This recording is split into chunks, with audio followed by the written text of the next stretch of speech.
Good evening to everyone. It's a great occasion, and you all are the reason why it is a great occasion, because it is a community effort, and it takes all of us working in unison together to pull off these type of events. I am the founder and president of the Difference Makers of Hot Springs. This is our 8th annual community-wide resource fair. My responsibility at this time and duty is to introduce the keynote speaker, Dr. Brian E. Gittens. This man left an impression upon me when I first met him. He's a kind of a matter-of-fact guy that says and speaks his mind as to how he feels about things. And he explains things with a great definition to allow you to be better informed and to advocate. There's nothing like self-advocating for yourself, to be able to be aware of things enough to know what you want and what you don't want, and to be able to say that. So with no further ado, I give to you Dr. Brian E. Gittens.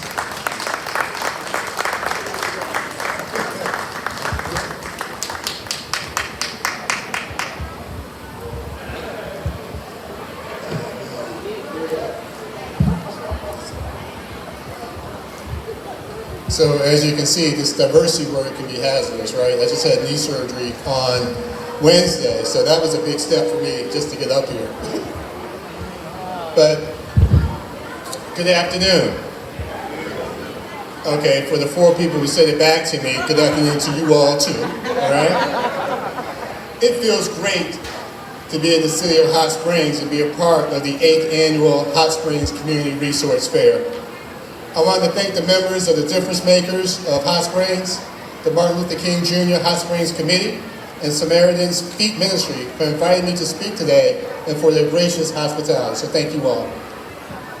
I also want to congratulate the class of 2002 Living Legends. They're here today as well, so congratulations to you all. Thank you for the difference that you're making in our communities, our cities, our state, our nation, and the world. Coming to Hot Springs is special because, as many of you may know, Hot Springs was a hometown of Dr. Edith Irby Jones, the first African American to attend medical school south of the Mason-Dixon line. What some of you may know is that she accomplished this in 1948, 9 years before members of the Little Rock Nine entered Central High School. Others may not know that the institution that opened its doors to Dr. Edith Irby Jones was none other than the University of Arkansas for Medical Sciences, where I serve as a Vice Chancellor for Diversity, Equity, and Inclusion.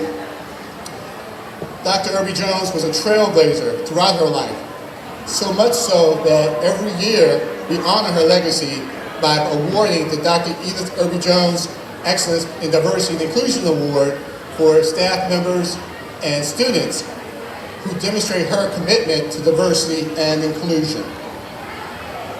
As a matter of fact, this summer our division increased our statewide footprint for our Pathways Academy for elementary students in Hot Springs and across the state.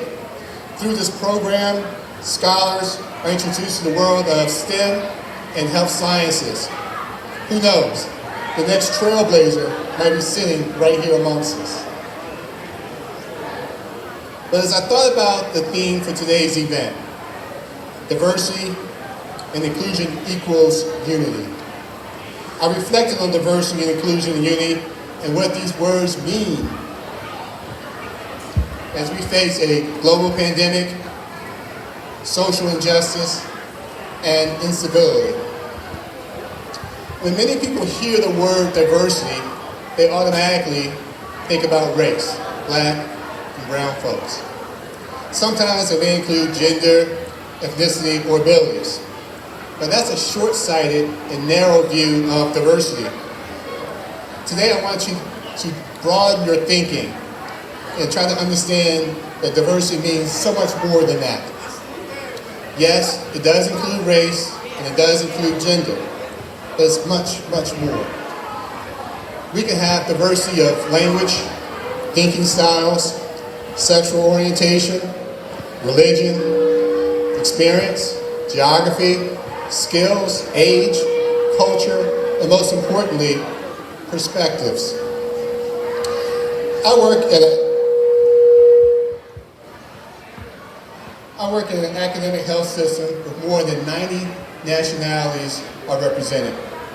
We have 4 generations of workers in the workplace.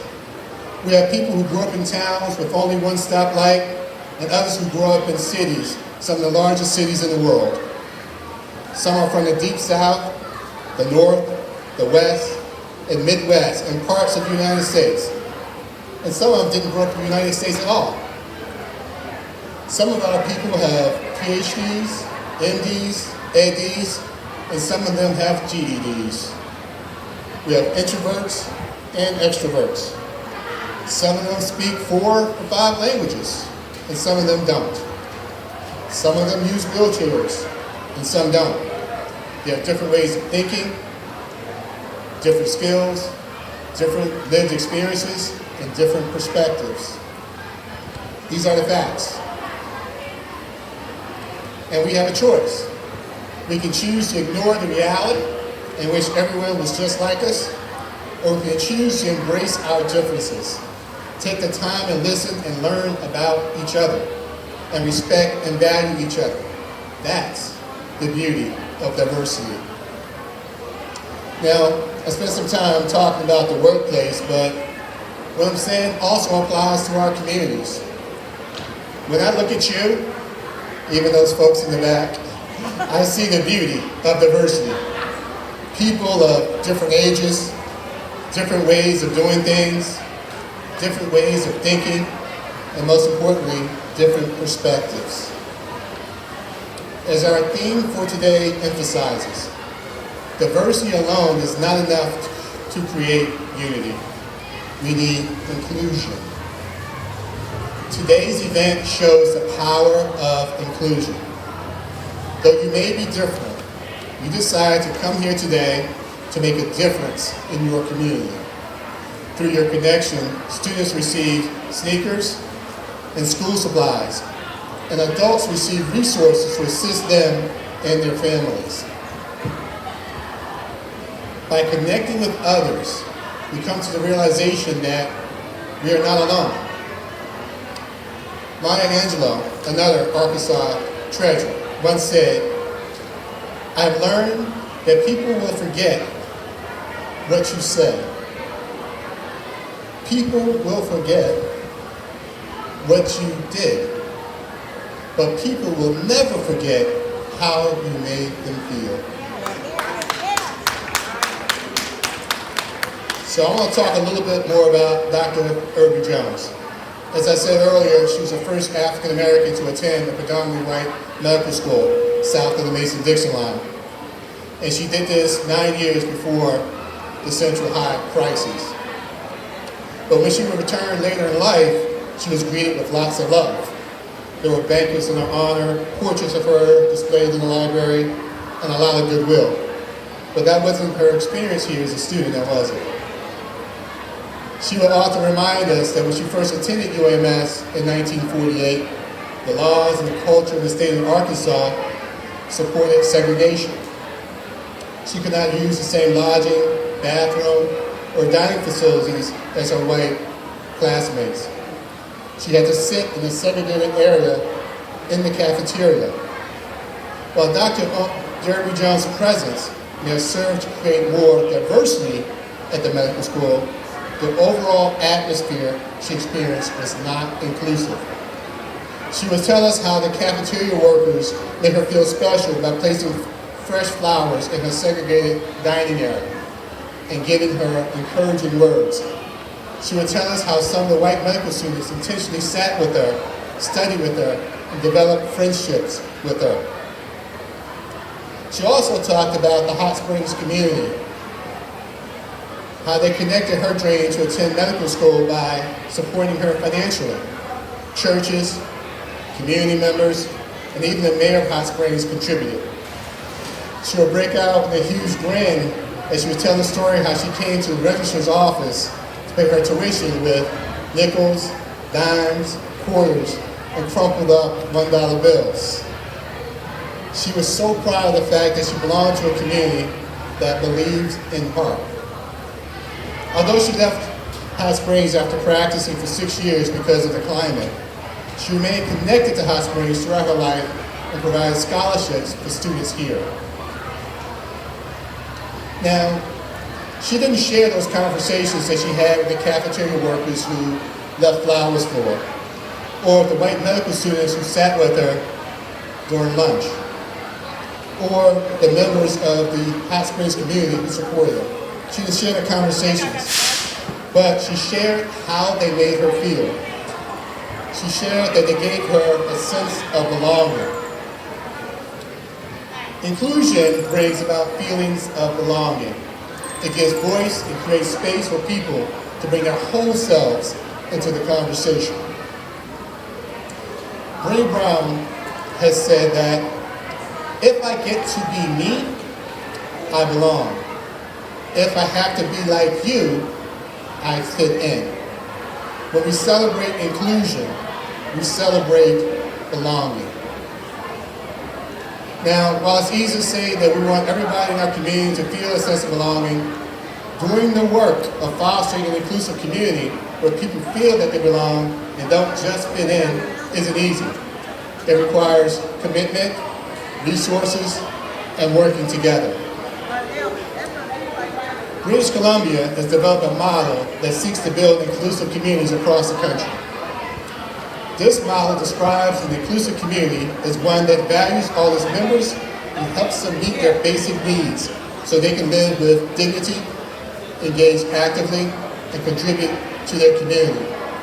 It's events like today that help people meet those basic needs so they can live and serve with dignity. These communities provide services which they are appropriate to meet the needs of all residents. They create opportunities for members to share their voices. They cultivate mutual respect as they strive to engage people.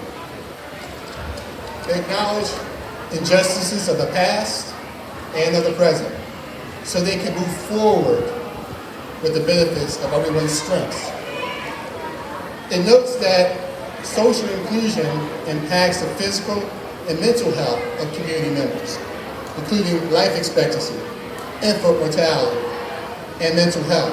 So as you can see, this notion of inclusion and belonging is not just a good or nice thing to do. It impacts our well-being.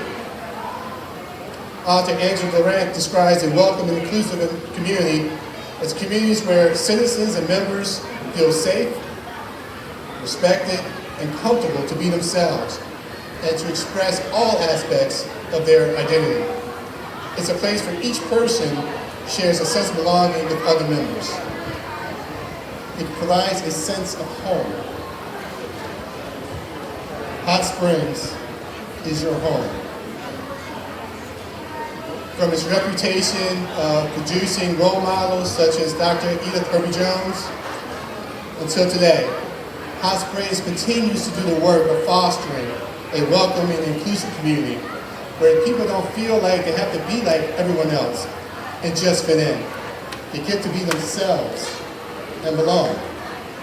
Through the advocacy of organizations like the Difference Makers of Hot Springs, the Hot Springs Martin Luther King Jr. Committee, Samaritan's Feet Ministry, and many others who work in the city of Hot Springs, you continue to demonstrate your commitment to work together to make a difference.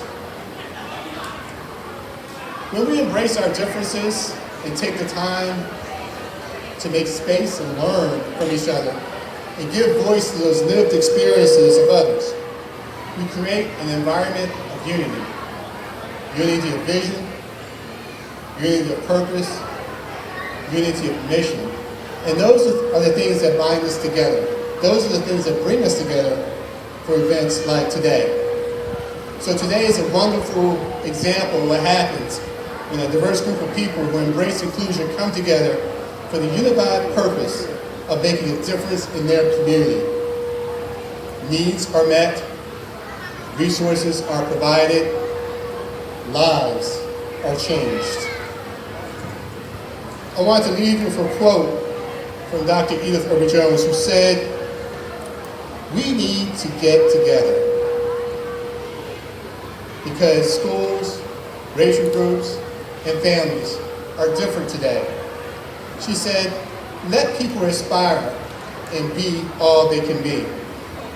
Do not discourage anyone working to benefit the community, because we need to bring as many of us as we can to help prepare us physically and mentally for the challenges ahead. And we must always be the ones in the trenches that instill hope." So I want to thank you again for being the ones in the trenches that instill hope and make a difference in the lives of the residents of Hot Springs.